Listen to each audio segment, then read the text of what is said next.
Hello student नमस्कार. मी C A K sir from K commerce academy Nashik. विद्यार्थी मित्रांनो, महावितरण ज्युनियर अकाउंट असिस्टंट ही एक्झाम झाली आणि त्या एक्झाममध्ये के सी एच्या चॅनलवर तुम्हाला भरभरून कंटेंट देण्यात आलं. यूट्यूबचं चॅनल असेल किंवा के सी एचं ॲप असेल, त्याच्यावर संजीवनी बुटीक कोर्स असो, महाभारत असो, रामबाण असो, टेस्ट सिरीज असो, नोट्स असो, प्रत्येक कोर्सला जबरदस्त रिस्पॉन्स भेटला. हजारो स्टुडंट्स पूर्ण महाराष्ट्रातून रिस्पॉन्स दिला, त्याच्याबद्दल धन्यवाद. आणि एक्झाम के साथ भी एक्झाम के बाद भी आधी पण बोललो तो कंटिन्यू एक्झामच्या एक दिवस आधीपर्यंत, एक्झामच्या दिवसापर्यंत, इव्हन फर्स्ट शिफ्ट झाल्यानंतर फर्स्ट शिफ्टचा कसा ॲनालिसिस आहे तोपर्यंत तुमची साथ निभावली. आणि त्याच्यानंतर के सर गायब झाले, परत प्रकटच झाले नाही.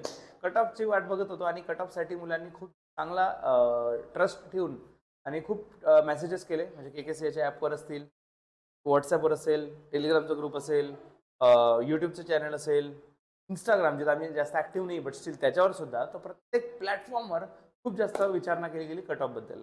पण फायनली बऱ्याच दिवसानंतर मौन उघडतो आहे आणि माझ्या भावना व्यक्त करतोय. मुलांनो, जर कट ऑफ सांगायचं झालं तर पहिली गोष्ट ते different reservation, EBC category, reservation category, open category ते कसं समजणं. दुसरी गोष्ट, मल्टिपल शिफ्टमध्ये पेपर झाल्यानंतर नॉर्मलायझेशन सुद्धा होतं, ते कन्सिडर करणं.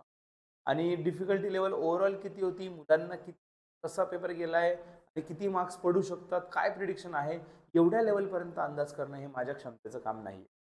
मुलांनो, स्पर्धा परीक्षांमध्ये मी खूप काही काळापासून एकदम रुजलेलो आहे अशातला भाग नाही. माझा जो एक्सपर्टीज आहे being a chartered accountant, commerce फील्डमधलं जे नॉलेज आहे, अकाउंटन्सी जो टेक्निकल फील्ड आहे त्याचं नॉलेज देणं, त्याच्यामध्ये माझं एक्सपर्टीज आहे. त्याच्यामध्ये तुम्ही काहीही विचारा, ते माझं काम आहे. ते प्रोव्हाईड करण्याचं मी 100% मनापासून प्रयत्न करतो.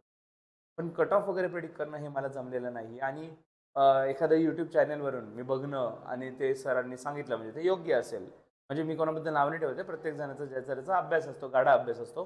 माझा त्याच्यातला अभ्यास नाही आहे.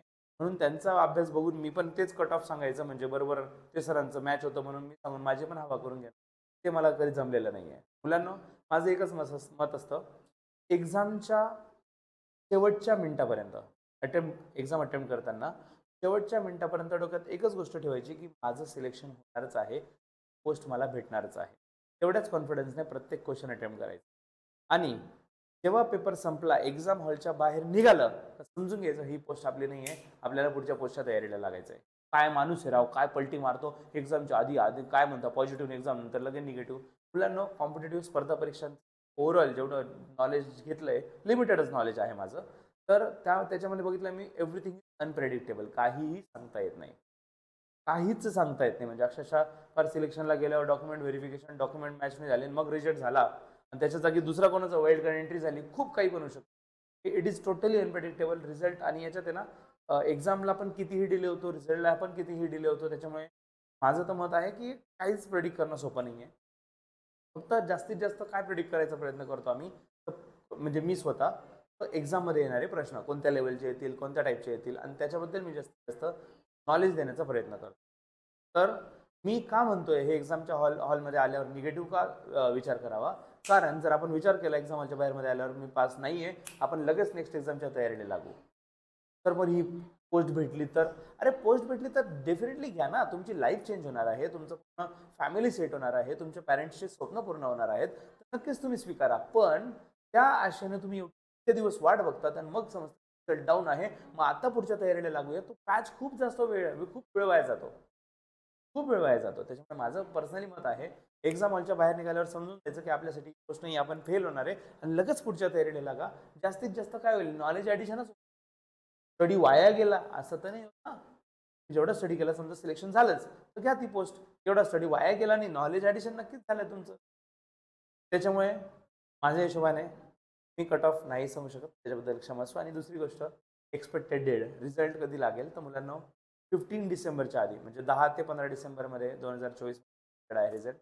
सूत्रों के हवाले खबर आई आहे, एवढं थोडं न्यूज आलेली आहे, काही सोर्सेसनी सांगितलेलं आहे. ते किती व्हेरीफाईड 100% आहे का नाही सांगू शकत. I am also expecting the good result and as soon as possible, जेवढा लवकर लागावा चांगला रिझल्ट लागा. स्टुडंट्स, नक्कीच मोठा आहे, छोटा आहे, क्षमस्व, मला माफ करावं. आणि तुमचे निगेटिव्ह कमेंटसाठी तर ऑफकोर्स कमेंट बॉक्स त्याच्यासाठी असतो, भरभरून निगेटिव्ह कमेंट, काही प्रॉब्लेम नाही. तुमचं प्रेम भेटू द्या. आता मनाची तयारी नक्कीच बनवली आहे. कारण जेव्हा कट ऑफचा व्हिडिओ बघता आणि कट ऑफ मला माहीतच पडतं की कट ऑफच सांगत नाही आहे. डेफिनेटली निगेटिव्ह कमेंटची मनाची तयारी करूनच हे व्हिडिओ बनवला आहे. चला लवकरच भेटूया नेक्स्ट अपडेट घेऊन. जर काही ऑफिशियल अपडेट जशी पण भेटेल ऑफिशियल अपडेट लगेच तुमच्यासमोर नक्कीच प्रकट होईल. नमस्कार. अँड मोस्ट इम्पॉर्टंट थिंग, आपल्या विथ के के सर.